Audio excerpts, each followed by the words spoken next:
I am Zola Mensah. The door opened and she walked in. Not behind him. Not after him. Not in the careful managed way of someone who has been granted entry and is conscious of the conditions attached to it. She walked through the door the way she had walked through every door in her life, with the complete, unhurried, self-possessed certainty of someone who had already decided, before she put her hand on the handle, that she belonged on the other side of it. 12 men looked up. 12 men who between them had been running the shadow architecture of Seoul for a collective 140 years. 12 men who had sat in this room once a year for longer than some of them cared to count, in an establishment that had no name on its exterior because everyone who needed to find it already knew where it was. 12 men who had received, before this evening, a very specific piece of information from the most dangerous one among them, that there was a woman in his house. That she was nobody. That she did not factor into any calculation currently on the table. She walked to the center of the room.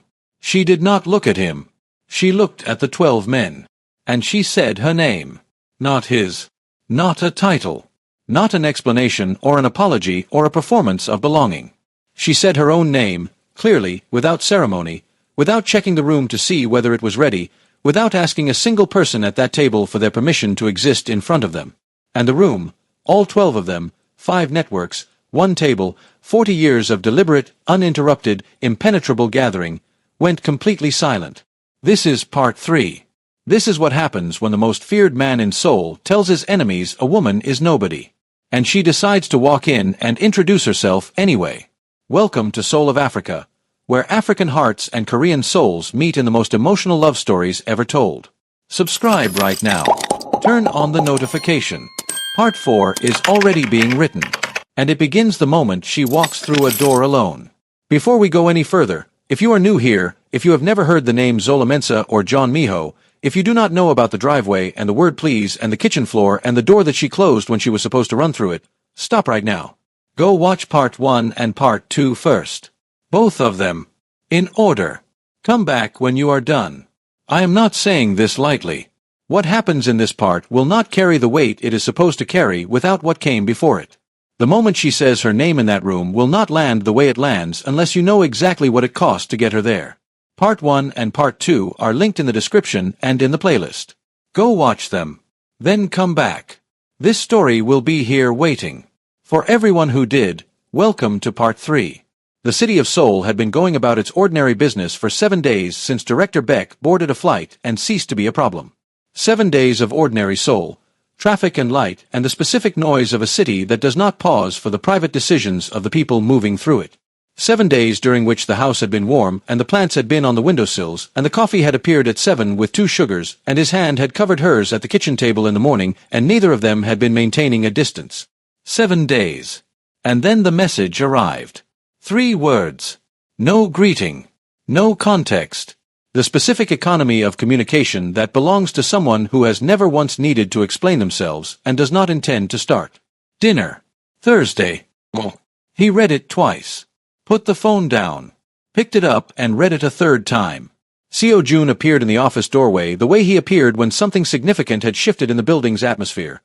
Not summoned, just present, because 12 years of working beside this man had calibrated him to frequencies that most people couldn't detect.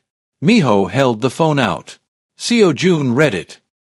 He placed it back on the desk with the care of someone setting down an object that has more weight than its size suggests. Chairman O, Seo Jun said. Quietly. The name carrying its own specific gravity in the air of the office. He's calling the table, Miho said. Within a week of Beck. He's been watching. He's always been watching, sir. Seojun's voice was the voice of 12 years of careful observation delivered without drama. The question is what he thinks he saw. Miho turned to the window. The city spread below. The estate garden visible at the far edge of the grounds. The kitchen windowsill 2 floors down with its plants catching the morning light. He saw the kitchen floor, Miho said. He saw a man make a 4-minute phone call that dismantled 11 years of Beck's infrastructure. He is going to interpret that one of 2 ways.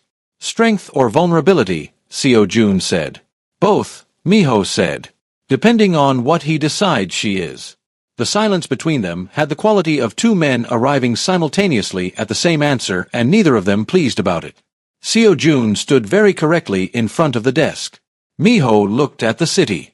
And both of them understood, without having to say it in the specific words, that Chairman O was not Beck and could not be handled the way Beck had been handled, and that the situation the kitchen floor had resolved had opened a different and in some ways more serious one in its place. "What do you want to do about her?" Seo Jun said. "She doesn't come," Miho said. "Final. Closed." The voice that ended things. Seo Jun nodded once. Left. The door closed.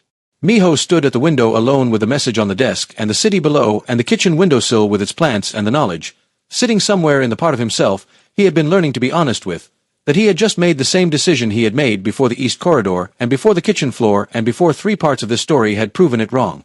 She was at the kitchen table when he came down that evening. The routine of the last week arranged around them. Coffee already there, 2 sugars, the specific domestic warmth of a house that had learned to be inhabited rather than maintained. He sat. He told her about the meeting the way you tell someone about something you have already decided they don't need the full version of, the surface, the schedule, the reassurance of midnight. "There is a meeting Thursday. I'll be back by midnight." She looked at him the way she had been looking at him since October, that steady, direct, unhurried regard that saw through the surface of things without making a performance of the seeing. "What kind of meeting?" she said. "A gathering. 5 networks. Once a year. Is this because of Beck?" The pause was half a second. She had been cataloging his pauses for 3 months, and this one told her everything the words hadn't. "Chairman O called it," he said. She set down her cup. "You told me no more silence as protection. Everything on the table from here. Those were your words. At this table. 1 week ago." "Yes," he said. "Then tell me what this meeting actually is." He told her. And to his credit, to the credit of the man who had made a promise at a kitchen table with his hand over hers and had meant every word of it, he told her the full of it. Chairman O, who had been in the room the night Miho's father was shot and had spent the subsequent 12 years watching the son build what the father had started, adding to it, perfecting it, waiting for the specific moment of leverage that would make a takeover elegant rather than bloody. The annual gathering of the 5 networks, the most closed gathering in Seoul's shadow infrastructure, where the architecture of power was calibrated once a year and adjustments were made to the balance without anyone outside the room ever knowing the meeting had occurred. What O wanted. What the summons within 7 days of Beck's departure meant in the language of this world. What O would have concluded from the kitchen floor and the 4-minute phone call and the fact that Beck, who had waited 11 years, was gone in less than a week. She listened to all of it without flinching, without interrupting, without the performed composure of someone trying to look unafraid. She was actually unafraid, which was a different thing entirely and a far more interesting one. Then she said, "I want to come." "No," he said. "Miho." "No. Zola." The voice that ended conversations. She did not look away. She did not retreat into the careful distances of the early weeks. She looked at him across the table with the same directness she had used the night she said, "I don't believe you," across an enormous dark desk, the same directness she had used kneeling on a kitchen floor with her hand on his jaw. "I want to come," she said again. "And I want you to hear why before you say no again." He was quiet. He looked at her. And because he was the man who had promised everything on the table and no more silence as protection, he said, "Tell me." She leaned forward slightly. Not aggressive. Engaged. The way she leaned forward when she had been thinking about something for longer than the current conversation and was finally getting to say it. "Haun was in this house for 11 days, she said. Beck had photographs through the gate. O called this meeting within a week of the kitchen floor. There is no distance anymore, Miho. That is what I'm telling you. The choice is not visible or invisible. The choice is what I am visible as." He went very still. "Right now," she said, "what they know is the shape of something. A woman. Protected. Fought for. A 4-minute phone call at 4 in the morning. They know the shape but not the substance. And a shape without substance, in the world you have described to me, looks like a vulnerability. It looks like a weakness. It looks like the thing Beck was trying to use and couldn't because you saw it coming. But O is more patient than Beck. O will not move until he understands the substance. And if I am not in that room, he will spend the next 12 months finding out what I am from the outside, through channels you cannot control, in ways that are far more dangerous than me walking through a door." Miho looked at her. She looked back. The kitchen was quiet around them. The plant was on the windowsill. The second plant. The one doing better in stronger light. If you go, he said, the declaration becomes permanent. You walk into that room and you are in his world from that moment on. There is no stepping back out of it. I cannot protect you from a position once you have occupied it. Or, she said quietly, you stop thinking about protection as the only variable. She paused. You have been in this world for 34 years. You understand it better than anyone. But you are looking at this from inside it. I am looking at it from the position of someone who walked into your house 3 months ago and watched how it works without being part of the machinery. And what I see is this. Men like O respect one thing above power and above history. They respect certainty. A man who hides something is uncertain of it. A man who walks it into the room has decided. He was completely still. The calculation running behind those cold dark eyes. She could see it, had learned to see it, the specific quality of his processing when something was changing the shape of what he understood. You have been hiding me, she said. Not cruelly. Just honestly. You have been keeping me outside the room because you believed that was the safer position. And it was not wrong as a belief. It came from the right place. But it did not work with Beck, and it will not work with O because they are looking for the hiding. That is the tell, mijo. The thing you protect too carefully is the thing they know to come for. He looked at the plant. He looked at his hands. He looked at her face. You've been thinking about this since the morning after, he said. Since you told me your father's enemies have been waiting longer, she said. I have been in your world for 3 months. I have been paying attention. And what I am telling you is that the visibility already exists. The only question left is what kind. The silence that followed was the longest in part 3.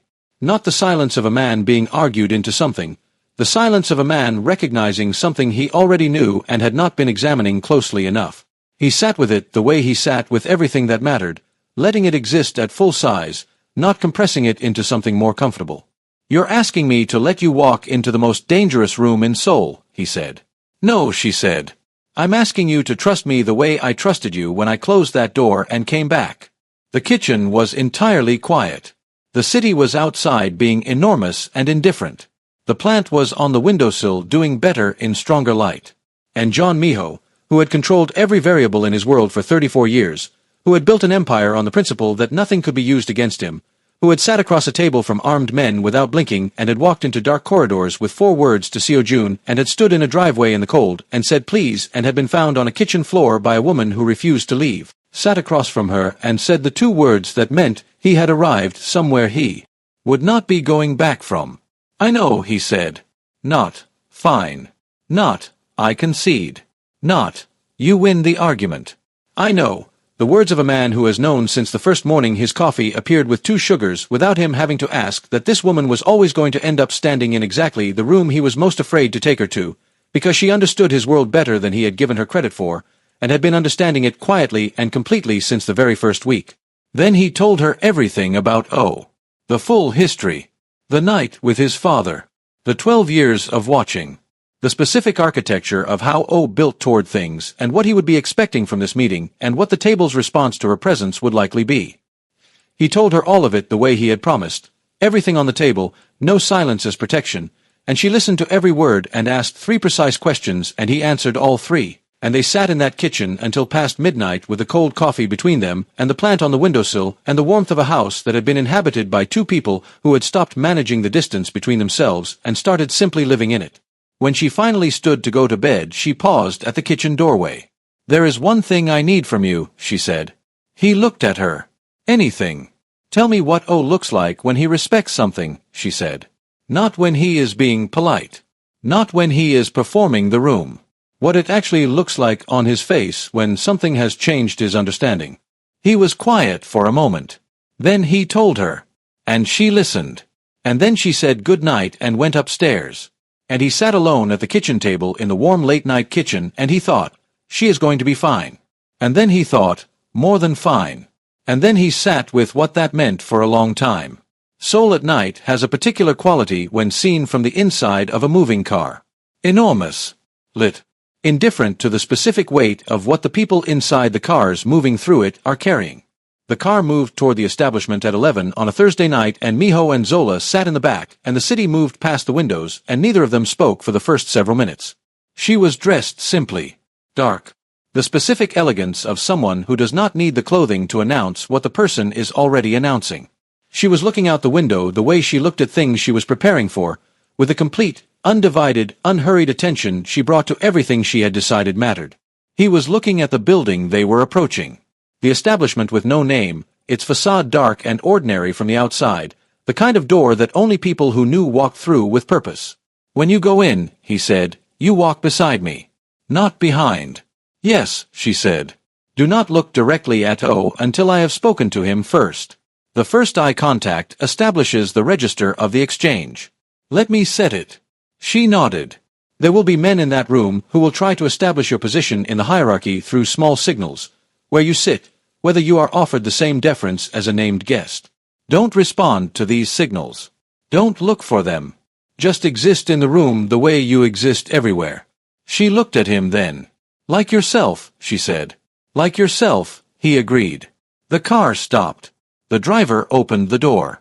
The cold soul night came in, sharp and clean and enormous. He stepped out. He turned and she took his hand and stepped out beside him, and they stood on the pavement outside an establishment with no name, and she looked at the door and then she looked at him. "Whatever happens in that room," he said, "I need you to know." "I know," she said. She squeezed his hand once. Then she released it. "Let's go." They walked in together. The establishment was the kind of interior that announced its own seriousness through restraint. Dark wood, private lighting, the specific quality of quiet that comes from thick walls and deliberate acoustics designed to keep the inside in and the outside out. A long corridor led to the private dining room. A man at the door who knew Miho nodded once, looked at Zola with a register of surprise he almost completely concealed, and stepped aside. Inside the room, one long table. 12 men already seated. The architecture of decades visible in the way they occupied their chairs.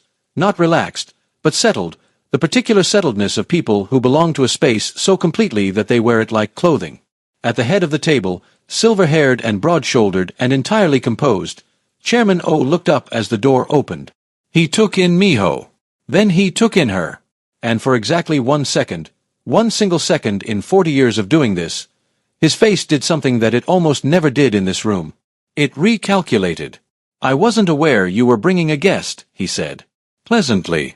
The voice of a man who uses pleasantness the way other men use silence, as a tool, precise and chosen. "I should have mentioned it," Miho said. Completely level. "Who is she?" O said. The question entered the room and the room held it, and Miho opened his mouth and she spoke. Not loudly. Not dramatically. With the same complete, unhurried, self-possessed voice she had used the very first morning in this story when she had asked about coffee sugar and watched an older woman walk away shaking her head. With the voice of someone who had decided something and was simply, clearly stating it. "Zola Mensa," she said. She was looking at O directly. "My name is Zola Mensa. I am from Accra and Atlanta. I have been in this city since October. I manage the John household." The room was utterly still. "And I am here," she said, "because the people in this room making decisions about my value to him should know my name before they make them." Silence. Complete. Total. Absolute. 12 men. 5 networks. 1 table. And a room that had existed in its current form for 40 years going quiet because a woman from Accra and Atlanta had looked at the most powerful man in it and said her own name without asking anyone's permission. Without checking whether the room was ready. Without performing anything except the simple, devastating act of existing in front of them with her name in the air and her eyes on O's face and not 1 ounce of apology in any of it. O looked at her for a long moment. The expression that moved across his face in those seconds was not the expression that his room had learned to fear. It was not threat, and it was not cold calculation, and it was not the pleasant weaponized warmth he used when he was about to dismantle something. It was something his room had rarely, if ever, seen on his face. Genuine, specific, undisguised interest. The expression of a man who planned for a vulnerability and has just found that what walked through his door was something that had no place in his existing categories. "John," he said. Still looking at her. "Chairman," Miho said. Still. O looked at Zola for 1 more moment. His silver head tilted almost imperceptibly. And then he said, in the voice of a man who has been doing this for 40 years and knows exactly what he is doing, "Sit down." A pause. Both of you. Not. Remove her. Not, this gathering does not accommodate introductions of this kind. Not any version of the sentence that would have returned her to the outside of this room. He looked at Zola Mensah, who had walked into his gathering and said her full name to his face and held his gaze without dropping it, and he said both of you. Because Chairman O had been reading rooms for 40 years and he knew, in the 4 seconds after she said her name, that he had miscalculated. Not about Miho. About her. He had planned to use her as a pressure point, a vulnerability to be applied at the right moment. What was sitting across from him was not a pressure point. It was something considerably more interesting. He had planned for a weakness.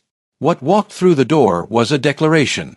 And O, who built toward things with patience and architecture and who had not revised a major calculation in longer than most of the men at his table could remember, sat at the head of his table and said both of you and began, quietly and immediately, to build a different plan.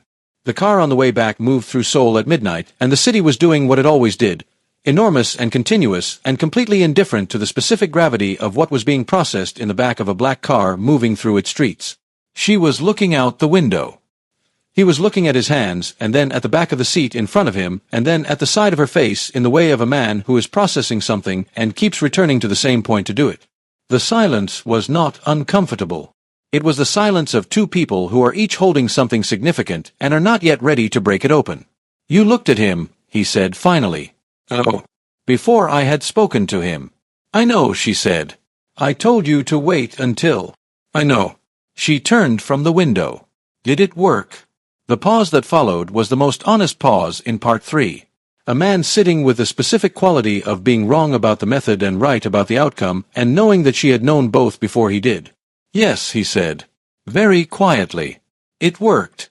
She turned back to the window. Then I'd do it again. The city moved past. His hand found hers in the dark of the car, the way it had found hers at every significant moment in this story. Present, deliberate, without making a ceremony of it. He revised in the room, Miho said. You saw it. Yes. He is not done. His voice was precise and careful, the specific voice he used when he was delivering important information to someone he trusted with it. Revising is not retreating. O does not retreat. What happened tonight changed his calculation. It did not end it. I know, she said. He will want to meet you again. She said nothing.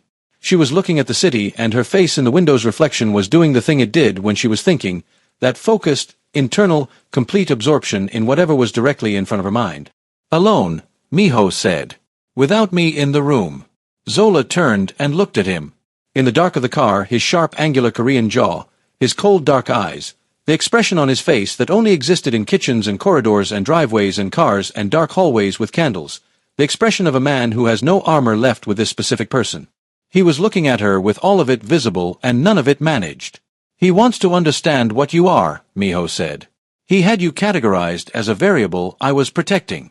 When you walked in and named yourself, you moved out of that category.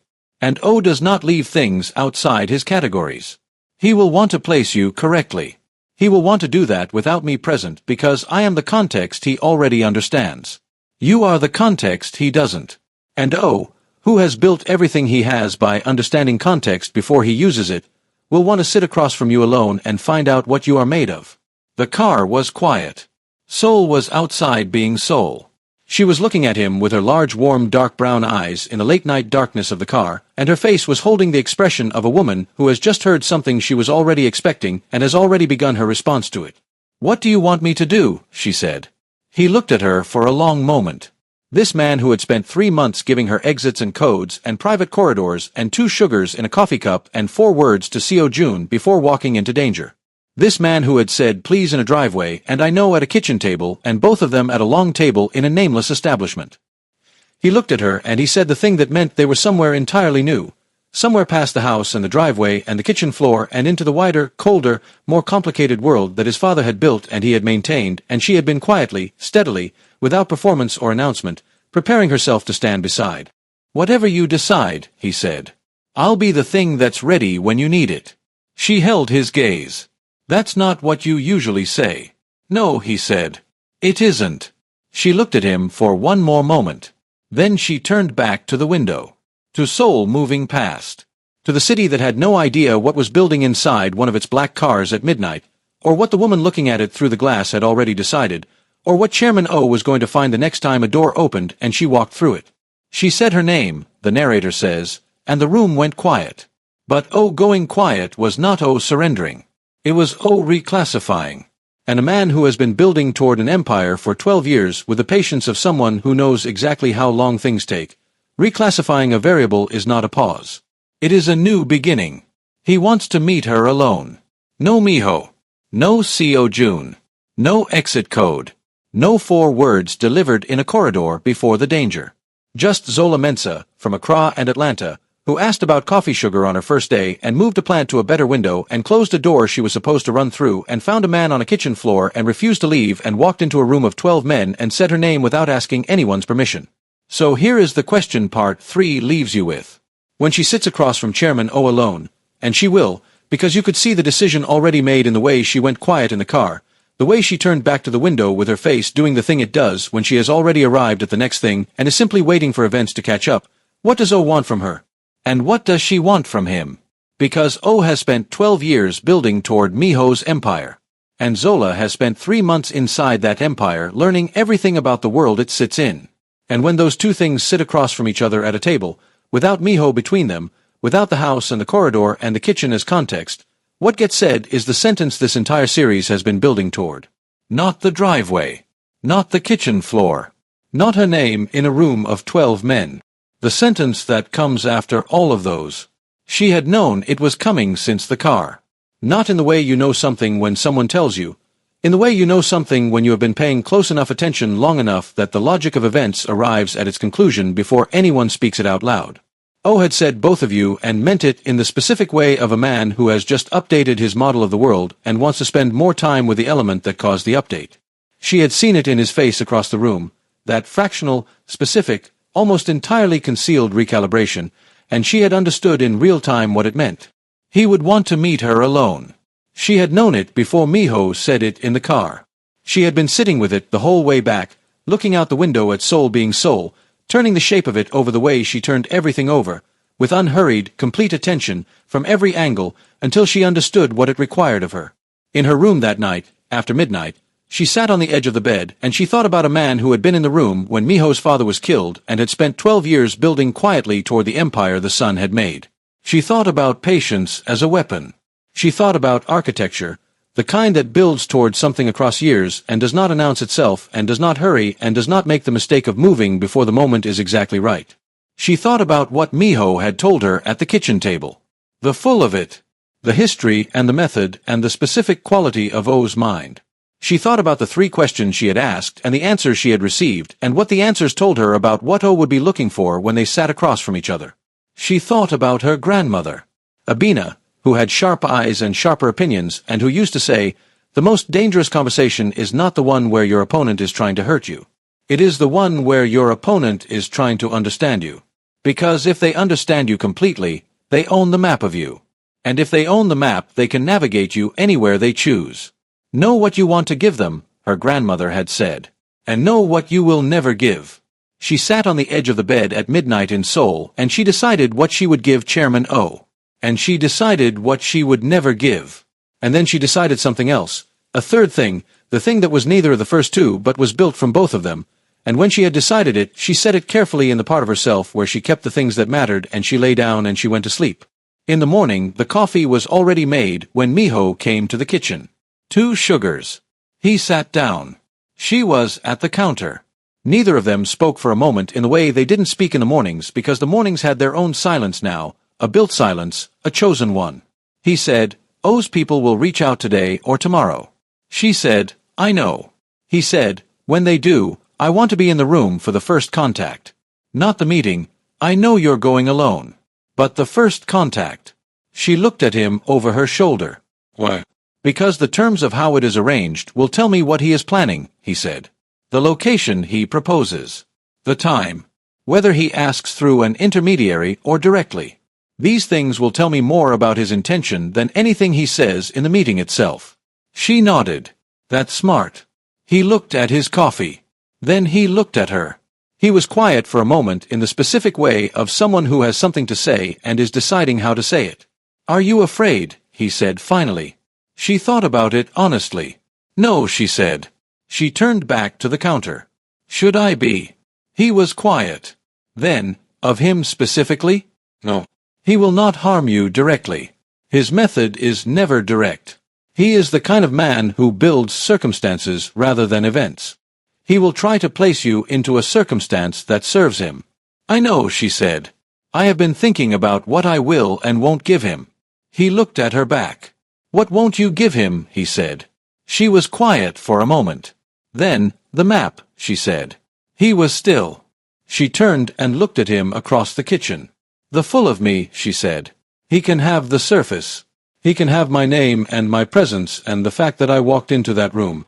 But the map of me, who I actually am, what I actually care about, what I would actually do to protect it, that he doesn't get. And if he is as good as you say he is, he will know I'm withholding it. And that will tell him what he needs to know about who he is dealing with. Miho looked at her for a long time. You learned this here, he said. In this house.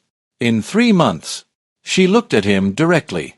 I learned it from watching you, she said. You have been managing the surface of yourself for 34 years while keeping the map entirely private. I have been in this house long enough to understand how it works. She paused. The difference is that you learned it for survival. I am choosing it for strategy. That is a different kind of power. He sat at the kitchen table with his coffee, and he looked at the woman who had arrived in October with a suitcase, and asked about sugar, and moved a plant to a better window, and closed a door she was supposed to run through, and stood in the most dangerous room in Seoul, and said her own name, and he thought, not for the first time and not for the last, that the thing he had spent 34 years building walls against had walked through his door in working clothes, and had been quietly, completely, absolutely necessary this entire time. The plant was on the windowsill. The second one, doing better in stronger light. He picked up his coffee. I'll be ready, he said. When you need it. She turned back to the counter. I know, she said.